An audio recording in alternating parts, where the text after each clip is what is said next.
miles in my Christmas shopping. Well, somebody's going to be doing it for you. I'll be bringing that statistic right down. Well, then somebody's got to walk a lot to make up for it. Still to come on this morning's programme. Hello, good morning. This is Breakfast with Sian Williams and Charlie States. Welcome back to the programme. Our main story this morning is the government is being accused of not doing enough to prevent a... Very much, Chris. See you later on. Let's see, time now is 7:37. Are the UK courts too willing to hand over British citizens to stand trial abroad?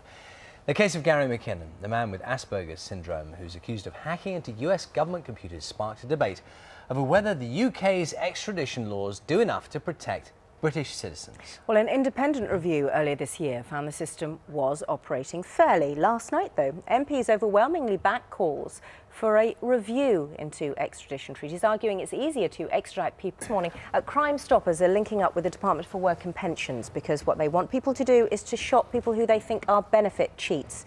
Beverly sends us an email saying it isn't always the case that because someone looks mobile, they're fit for work. They could be so drugged up with treatment to enable them to get about, but be totally unemployable because of this. Far more money is wasted on other benefit frauds than disability.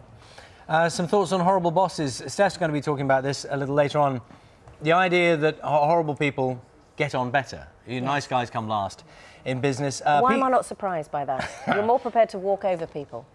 Yeah, it works in some places. Not always, but it works. Peter says, depends on your interpretation of horrible, he says. One of the first tenets of management is if you have staff, you have problems. Oof.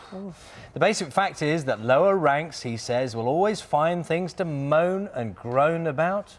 And the first line, the person they always have a go at is the manager. Managers can rarely win. There you go, speaking out for the horrible bosses. Should we get more on this? Morning, Steph. Morning. Yeah, we've all heard the stories, haven't we, about horrible bosses who are throwing their weight around. Not ours, of course. Ours is lovely. No. A status. What would that mean if they did that? It basically means that the credit rating agency thinks it's less likely, a bit less likely, that they'd be able to pay back the debts they may do this, but the timing of it is quite significant because we've got this big European summit coming up on Friday where a deal really has to be reached by then. Yeah, that's the key thing to this, is the timing. As you say, we had yesterday the German Chancellor Angela Merkel and Nicolas Sarkozy, the French President, both coming to an agreement, so making some progress there about what to do to solve this. They're going to take this to this summit on Friday where the EU leaders, all 27, will get together and try and solve this more. And it looks like things are getting sorted, but this kind of throws a spanner in the work of that.